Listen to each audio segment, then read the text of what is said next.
சிக்கு வந்து இந்த ரஜினி சார் ஃபோன் பண்றாரு, ஃபோன் சுவிட்ச் ஆஃப். கமல் ஃபோன் பண்றாரு, சுவிட்ச் ஆஃப். சுந்தரிசியை கான்டெக்ட் பண்ண முடியல.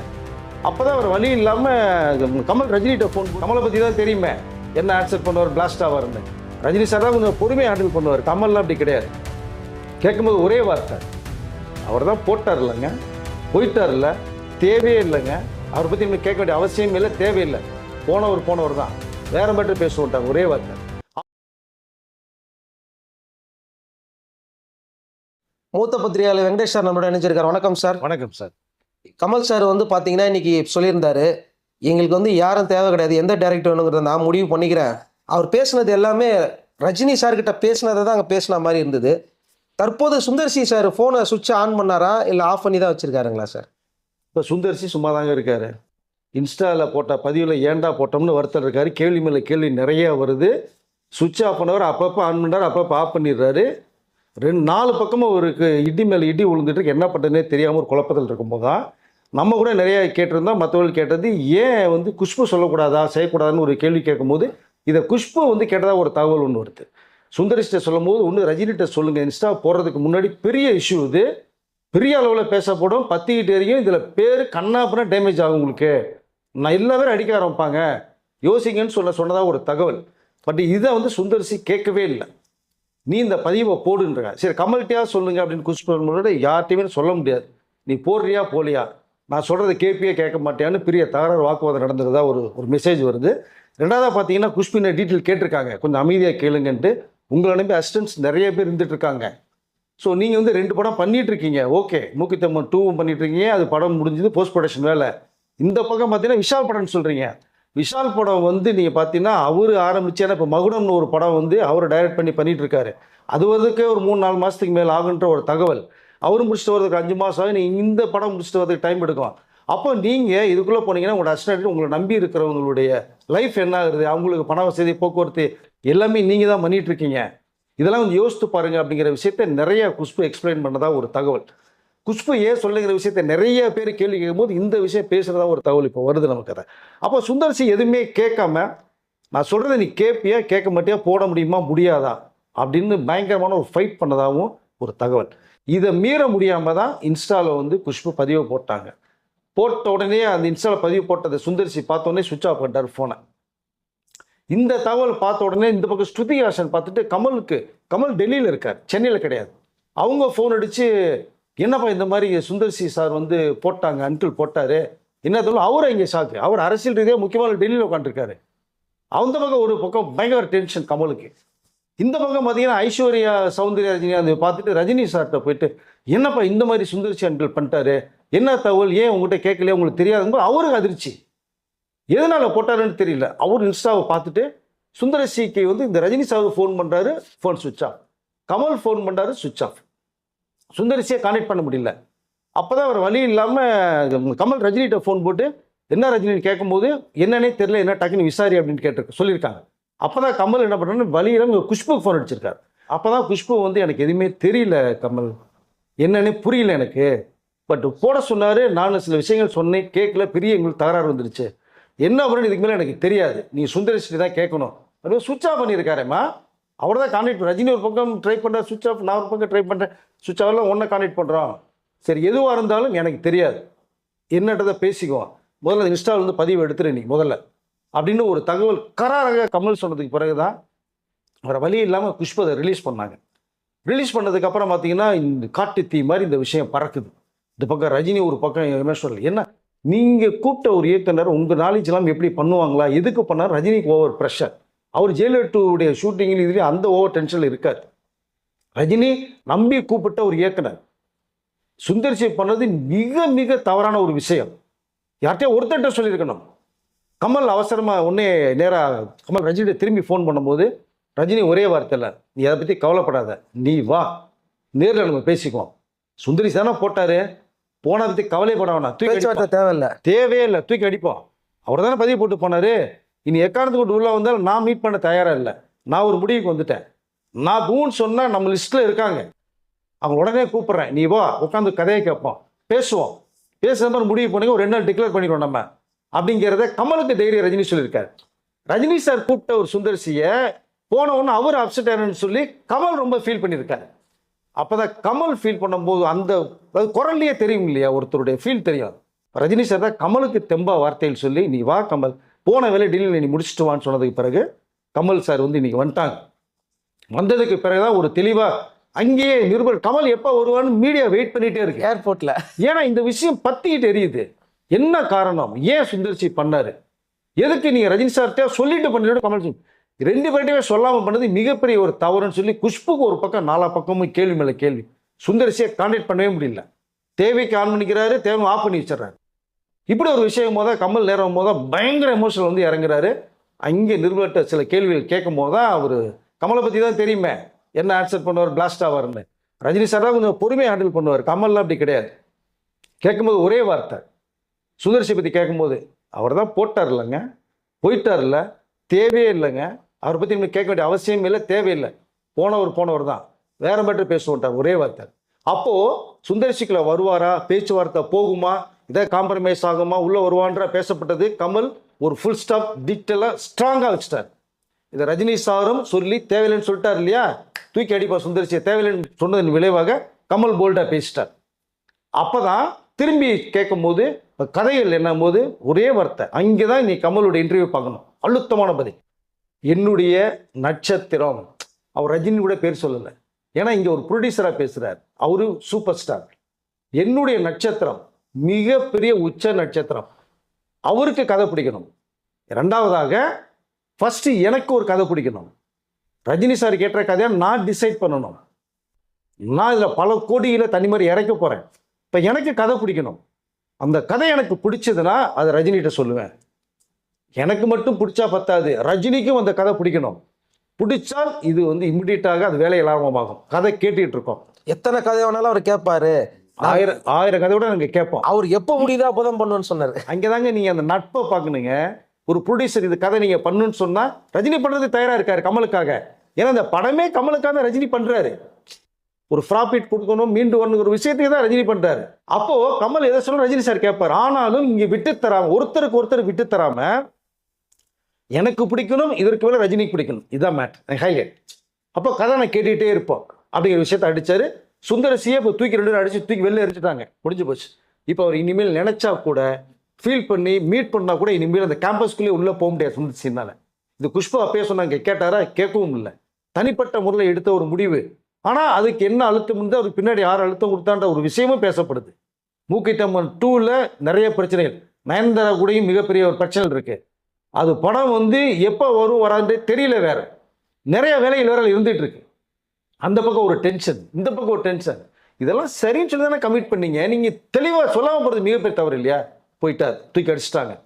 மேற்படி கமல்கிட்ட ஒரு விஷயம் பேசும்போது, இப்போ கதைகள் பிடிச்சிருந்தா புதியவர்கள் கதை சொன்னால் எப்படின்ற ஒரு விஷயத்தை சொல்லும் போது தான் கமல் அங்கே விளக்கம் கொடுக்குறார். யாராக இருந்தாலும் புதியவர்களையும் நாங்கள் வரவேற்கிறோம், நானும் இன்வைட் பண்ணுறேன், ரஜினியும் இன்வைட் பண்ணுவார். எதிர்பார கதை ஃபஸ்ட்டு சொல்லட்டும், கதை பிடிச்சிருந்தால் புதியவர்களுக்கும் நாங்கள் வாய்ப்பு தர்றோம் அப்படிங்கும்போது. இப்போ நீங்கள் பார்த்தீங்கன்னா இந்த செய்தி கேட்டதுக்கு அப்புறம் புதிய ரஜினிக்காக ஒவ்வொருத்தரும் 4-5 கதையில் வச்சுட்டு கேள்வி ஒரு ஆயிரக்கணக்கான பேர் இருக்காங்க. இப்போ இங்கே குமிய போகுது. இப்போ கதை என்ன கதை, அதை எதிர்பாருங்கலாம், ஏதோ ஒரு ட்விஸ்ட் வச்சு பேசுகிற மாதிரி இருக்கு. அதுதான் அடுத்த ஒரு கொஸ்டின் முடிச்சதுக்கப்புறம் சொல்ல வர்றேன். புதியவர்களுக்கு நாங்கள் வந்து வரவேற்பு கொடுப்போன்ட்டார். இங்கே ரஜினி சாரும் புதியவர்களுடைய ஃபஸ்ட்டு படங்களாம் கூப்பிட்டு இன்வைட் பண்ணியிருக்காரு, நல்லா வாட்ச் பண்ணுங்க. டூரிஸ்ட் ஃபேமிலி டைரக்டர் கூப்பிட்டு வாட்ச் பண்ணியிருக்காரு, வாழ்த்துக்கள் சொல்லியிருக்காரு. மாரி செல்வராஜி சொல்லியிருக்காரு, நிறைய இயக்குனர் லிஸ்ட்டில் இருக்காங்க. அப்போது அவர்களும் கதை சொல்லப்பட்டால், கதை நல்லா இருந்தால் கண்டிப்பாக வாய்ப்புகள் போகும். ஒரு புதிய இயக்குனருக்கு வாய்ப்புகள் போனாலும் மிகப்பெரிய ஒரு ஜாக்பாட், அது யாருன்னு தெரியல. ஸோ கதை சொல்லப்படும் பட்சத்தில் நடக்கும். இப்போ இன்னொரு கேள்வி தான் கேட்குறாங்க, அப்போ நீங்களும் ரஜினியும் சேர்ந்து பண்ணக்கூடிய படம், அந்த கதை அது எல்லாமே முடிவாயிடுச்சு, இது வேற அது வேற, அந்த கதையும் இப்போ பேசப்பட்டுட்டு இருக்கு, அது விரைவில் உங்களுக்கு சொல்கிறோம் அப்படின்னு கேட்கும்போது, அப்போ எப்படி எதிர்பார்க்கலான்னு கேட்குறாங்க. அங்கே தான் ட்விஸ்ட் வச்சார், எதிர்பாராததை எதிர்பாருங்கள். அப்போனா எல்லா விஷயத்தையும் உள்ளே அடைக்கிருக்கு. கமல் எப்பவுமே நீங்கள் ஷார்ட்டாக பேசுவார், நீங்கள் எக்ஸ்போஸ் பண்ண டீட்டெயில் அவ்வளோ இருக்கும் உள்ளுக்குள்ள. இப்போது சென்னை வந்துட்டு இந்த கமல் பேட்டி கொடுத்துட்டு போயிருக்காரு, ரஜினியும் கமலும் சந்திக்க போகிறாங்க. இந்த சந்திப்பின் விளைவாக ஒரு பிரபல இயக்குனர் வர்றதான வாய்ப்புகளும் இருக்குங்கிற ஒரு தகவலும் எனக்கு வந்திருக்கு. இப்போ அடுத்தது வந்து பார்த்தீங்கன்னா, இந்த நேரத்தில் முக்கியமான ஒரு விஷயம் கேட்கணும். அருணாச்சலம் படம் பண்ணும்போதும் அவ்வளோ பெரிய இயக்குனராக கிடையாது சுந்தர்சி. அப்போது ரஜினி சாரோட படத்தை சுந்தர்சி இயக்குறாரு அப்படின்னு சொன்னப்போ அப்போவே பெரிய அளவில் எதிர்ப்பு வந்தது. யாரும் நம்பலை. ரஜினி சார் எவ்வளோ பெரிய ஆள், அவர் போய் சுந்தர்சியை வச்சு டைரக்ஷன் அப்படின்னு நடந்தது. அன்றைக்கி என்ன நடந்தது சார்? சுந்தர்சி வந்து ரஜினி சாரை பார்க்குறது எவ்வளவோ ட்ரை பண்ணார் 97ல். அன்னைக்கெல்லாம் ரஜினி சார் பயங்கர பிஸி பீக்கில் இருந்தாங்க. கேப்பே கிடையாது. இப்போயாவது ஒரு படத்துக்கு ஒரு படம் கேப் விட்டு பண்ணுறாரு. இப்போ வரிசையாக படங்கள் மிகப்பெரிய உச்சத்தில் இருக்கார். இன்றைக்கி அதோட உச்சம் வேறு விஷயம். பட் அருணாச்சலம் படம் பண்ணுறதுக்கு முன்னாடி இந்த சுந்தர்சி ரஜினியை மீட் பண்ணுறதுக்கு எவ்வளோ ட்ரை பண்ணி முடியல, வாய்ப்பே கிடைக்கல. அப்போ தான் குஷ்பு உள்ளே வர்றாங்க. குஷ்பும் சுந்தர்சியும் அவர்கள் 2 பேரும் ரொம்ப டீப்பாக லவ் பண்ணிட்டு இருந்த ஒரு பீரியட். அப்போ மேரிட் ஆளவங்களுக்கு. ஸோ அப்போ சுந்தர்சிக்கு சப்போர்ட் பண்ணி நல்ல இயக்குனர். ஏன்னா அவங்க சுந்தர்சியோட ஃபஸ்ட்டு படமே குஷ்பு ஹீரோயின். அப்போ அவருடைய நட்பு காதலாக மாறுது. அந்த காதல் அடிப்படையில், அன்பின் அடிப்படையில் வந்து சுந்தர்சிக்கு மிகப்பெரிய ஒரு லைஃப் கொடுக்கணும்னு குஷ்பு நினைக்கிறாங்க. அப்போ ரஜினி சாரை சந்திக்கணும்னு சுந்தர்சி படாத பாடுபடுறாரு. மீட் பண்ண முடியல. எப்படியே ஏற்பாடு பண்ணுவான்னு சொல்லும் போது தான் ரஜினிகாந்த் அவர்களோட போய் குஷ்பு அவர்கள் எப்படியாவது நீங்கள் மீட் பண்ணுங்கள், நல்ல கதை வச்சுருக்காரு, என்னன்றதை கேளுங்க நீங்கள், பட் உங்கள் கதை இருந்தால் கூட நீங்கள் சொல்லுங்கள், பண்ணுவார், எப்படியாவது ஒரு வாய்ப்பு கொடுங்க, இப்போ தான் வர்றாரு, நல்ல திறமையானவர், ஒரு ஸ்டார் அந்தஸ்து வரணும்னா உங்கள் படம் பண்ணால் தான் வர முடியும் அப்படின்னு குஷ்பு தெளிவாக சொன்னதுக்கு பிறகு, இதற்கு முன்னாடியே அந்த படம் வேறொரு இயக்குனர் பண்ணுறதுக்கான பேச்சுவார்த்தைகள் போயிட்டு இருந்த சமயத்தில் சுந்தர்சி மேலே ரஜினிக்கு நம்பிக்கை கிடையாது. பார்க்க சின்ன பையன் மாதிரி இருப்பார். இவர் எப்படி நம்மளை தூக்கிட்டு போவாரா, ஒரு ஹிட் படத்தை கொடுக்க முடியுமா அப்படின்லாம் யோசித்து பெறும்போது இதை கேள்விப்பட்ட ரஜினி ஃப்ரெண்ட்ஸு கூட, இப்போ நீ பாட்டு கண்டவங்களாம் வாய்ப்பு கொடுத்துறாப்பா, சுந்தர்சி மாதிரிலாம் யாருன்னே தெரியல, வேற அது அந்த படம் எப்படி ஒன்று தெரியாதுன்ற மாதிரிலாம் பேசப்படும் போது ரஜினி சார் யோசிச்சுட்டு இருந்த ஒரு பீரியடு லைஃப் கொடுக்கலான்னு. ஆமாம், குஷ்பு எவ்வளோ சொல்கிறாங்களே, சரி சுந்தர்சியை மீட் பண்ணுன்றதுக்கு பிரகாரம் தான் சுந்தர்சியை மீட் பண்ணுறாரு. அவருடைய பிஹேவியர் கொஞ்சம் பிடிச்சிருந்தது, கதை சொன்ன வீதம், அதனுடைய ஏற்கனவே 4 படம் பண்ண விஷயம்லாம் கேட்க தான் சரி வாய்ப்பு நம்ம கொடுப்போம், ஒன்றும் தப்பு இல்லைன்னு ரஜினி சார் ஃபிக்ஸ் பண்ணுறாரு. ஃபிக்ஸ் பண்ணி தான் அருணாச்சல படத்தை சுந்தர்சிக்கு வாய்ப்பு தர்றார். அன்னைக்கு ரஜினி சார் வந்து வாய்ப்பு அருணாச்சலத்துக்கு தரலைன்னா ஒரு ஸ்டார் டைரக்டர் அந்தஸ்துக்கு வந்திருப்பாரான்னு தெரியல, சும்மா பெரிய ஒரு கேள்விக்குறி. அப்போது அன்னைக்கு 28 வருடங்களுக்கு முன்பு கொடுத்த ஒரு வாய்ப்பு 28 வருடங்களுக்கு பிறகு இப்போ ரஜினி சார் மீண்டும் கூப்பிட்டு ஒரு வாய்ப்பு தராருன்னா அது எப்படி நீங்கள் பாதுகாக்கணும், எப்படி நீ கொண்டு வந்து இன்னும் நிப்பாட்டணும் ஒரு விஷயம் இருக்கு இல்லையா? அங்கே தான் சுந்தர்சி பெரிய ப்ராப்ளத்தை கிரியேட் பண்ணுறாரு. இப்போ அதை இப்போது அவருடைய இந்த படம் அன்றைக்கி கொடுத்த வாய்ப்பு நம்மளுக்கு ரஜினி சார் இல்லைன்னா நம்ம இன்றைக்கி ஒரு 10-20 டேரக்டரில் ஒருத்தர் நம்ம போயிருப்போம். அவங்களுக்கு ஹானர் பண்ணுற விதமாக நம்ம கண்டிப்பாக இந்த படம் பண்ணி கொடுக்கணும் அப்படிங்கிற மைண்ட் செட் ஏன் வரலை? அதுதான் அவர் மனசுக்குள்ளே ஏதோ விஷயத்தை உள்ளே வச்சு லாக் பண்ணியிருக்கார். அன்றைக்கே சொன்னாங்க, குஷ்பு இருந்து இப்போ பேசணும் கூட சுந்தர் அன்னைக்கு ரஜினி சார் இருந்து அருணாச்சலம் கொடுக்கலன்னா ஒரு ஸ்டார் நீ வந்திருப்பியான்னு தெரியாது. 10ஓட ஒரு 11 டைரக்டராக தான் இருந்திருப்பார் சுந்தர்சி. கண்டிப்பாக ஒரு அந்தஸ்து கொடுத்தவர். இன்னைக்கிலிருந்து மீண்டு வரதா இருந்தால் நீங்கள் நன்றி கடன் செலுத்தணும்னா இதுதான் வாய்ப்புங்கிற அளவுலாம் பேசப்பட்டதா ஒரு தகவல். ஆனால் சுந்தர்சி இதுக்குள்ளே யாருடைய பேச்சுமே கேட்காம, காம்ப்ரமைஸ் ஆகாமல் இதுதான் முடிவு அப்படின்னு விஷயத்தை டிக்ளேர் பண்ணி விட்டார். இப்போ இதன் பிரகாரம் சுந்தர்சி வெளியில் 200% வெளில தூக்கி அடிச்சிட்டாங்க, போயிட்டார். இப்போ அடுத்த இயக்குனர் வாய்ப்பு யார் வருங்கிறதா ஒரு 2-3 நாள் நமக்கு தெரிய வரும். கதை சொல்லப்பட்டு முடிவானால் வரும். இல்லை புதியவர்களுக்கு இந்த வாய்ப்பு போகலைன்னா பிரபல இயக்குனர் ஒருத்தர் இருக்கான்னு சொன்ன இல்லையா, அவர் லிஸ்ட்டுக்குள்ளே இருக்கார், கான்ட்ராக்டில் இருக்கார். அவருக்கு சிம்புவை வச்சு ஒரு படம் பண்ண ஒரு ப்ரொடியூசர் அவருக்கு வாழ்த்துக்களை சொல்லியிருக்கார். அந்த வாழ்த்துக்கு அவர் என்ன சொல்லியிருக்கலாம், அப்பா அப்படிலாம் இல்லைப்பா அப்படின்னு சொல்லியிருக்கலாம், ஏய் சும்மா ஜோக் அடிக்காதீங்கப்பா அப்படின்னு பதில் சொல்லியிருக்கலாம். ஆனால் அந்த வாழ்த்துக்கு அவர் ரொம்ப ரொம்ப நன்றி, ரொம்ப தேங்க்யூ வெரி மச் அப்படிங்கிற பதில் கொடுத்துருக்காரு. இப்போ இங்கே தான் வாட்ச் பண்ணணும். சிம்பு வச்ச ஒரு ப்ரொடியூசர் சொல்கிறாரு, அதுக்கு தேங்க்யூ சொல்கிறாருன்னா அங்கே ஒரு பேச்சுவார்த்தை இருக்குங்கிறது நமக்கு புரிய வருது. மேபி அவர் சூப்பர் டூப்பர் ஹிட் படம் கொடுத்தவர், ரஜினியை வச்சு மெகா ஹிட் கொடுத்தவர், கமலை வச்சும் சூப்பர் டூப்பர் ஹிட் கொடுத்தவர். அந்த இயக்குனர் வரதுக்கான வாய்ப்புகள் இருக்கும் நான் நினைக்கிறேன். பார்க்கலாம், ஒருவேளை கதை சொல்லி ஓகேன்னா கண்டிப்பாக ஒரு வாய்ப்பு இருக்கும். சுந்தர்சி கடைசியாக எடுத்த கேங்ஸ்டர் படமும் சரியாக போகலை. அவர் கூட முக்கியமாக ஒரு காமெடி ட்ராக் எழுதுறது கூட இல்லைன்றாங்களே, உண்மைதானே சார்? அதுதான் சார், சுந்தர்சியோட ஆக்டிவிட்டியே வந்து கொஞ்சம் மாறிடுச்சு இடையில.